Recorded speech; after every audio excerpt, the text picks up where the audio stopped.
Kevin Peterson is still the big talking point here at the MCG. What did you make of his innings both yesterday and then this morning?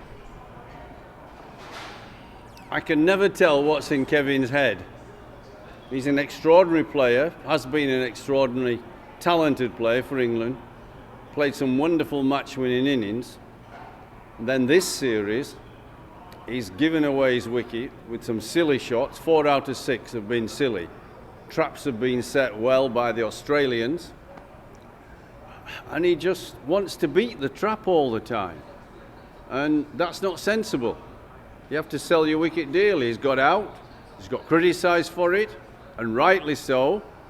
And then I think he's accepted eventually some of the criticism and come out to try and play conservatively, carefully. And this is not an easy pitch to play strokes on. So when he came out first innings here, he played carefully, sensibly, didn't try to play any daft rush shots. The pitch is not conducive to shot playing. Has it come to a point where his selection is actually under question? Or do you think he's still done enough to warrant a spot? Oh, he'll play because he's that good, and he's not been any worse than anybody else, has he? I mean, there's Ian Bell, there's the captain, he's struggling, and all three of them have exceptional test match record. Wonderful record. Wonderful innings they've played for England, but this series, all three together have failed. Why? I've no idea. I'm not interested in them. It's extraordinary they're all three. Every tour I've ever played on myself or watched, there's always somebody who plays exceptionally well. There's usually somebody who has a poor series. That's human nature. That's life. But all three of them together, and then on top of that, the fourth one who's been a heavy scorer, Trott, has gone home. You couldn't have bet that. No, you really couldn't. Now, Kevin actually moved into fourth on the England's leading run scorers, going past yourself. Yep. Does he deserve to be up there as one of England's greatest players? I think so. He's played some exceptional innings. I mean, I could give you 3 off the top of your head recently. He flayed the South Africans, who have a terrific seam attack at Headingley last year. Morning Morkel, Dale Steyn, and that Philander. Philander's got wickets like nobody's business.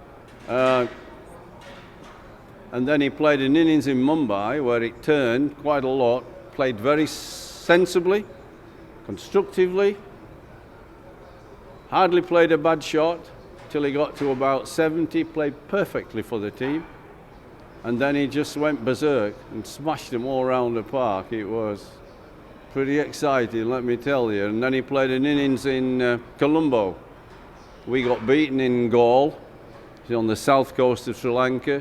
It turned, their spinners beat us. We didn't make enough runs. We went to Colombo. It turned again and he made 150. And again, there weren't outrageously daft shots. He plays very sensibly, gets himself in, and as any middle order player you'd like, then expresses himself, gets on top of the bowling. That's how to play. But then sometimes, I don't know what goes on in his head. I don't even think he does, because I think sometimes it just depends on which side of the bed he gets out on. Now, England cricket in general, obviously this series is done and dusted. How do you see them moving forward as a team, leading up into the next Ashes series in particular? Well, you have to remember, I can only give an opinion. I don't have anything to do with the team. It's what I say. I would start planning now for the Ashes when Australia come to us in 2015, which is not as far away as you think. It's about a year and a half. And in sports time, that comes very quickly. I think we need, personally, I think an infusion of 2 or 3 new players. I don't think you need wholesale changes. You're not going to do silly things. There are some good players, but they haven't played very well. There's a difference. If you had bad players, then there's a difference. It's what most of it. We don't have bad players. There's a lot of good players there, but they certainly haven't played very well. They know that as well. They've admitted it. Why, that's a different matter. We can't explain that here in 2 minutes. But I think there needs a bit of enthusiasm, a bit of, when you get new kids in the side, it gives everybody a lift. Ben Stokes is one. Couple more. That's up to who's going to coach them and who's going to prepare them for a year and a half. But I really do personally think you have to start now. When you play top sport, your biggest enemy is time. You don't have much time. And there's many a manager in sport would say they're 3 defeats away from the sack. So time is your enemy. You have to plan now.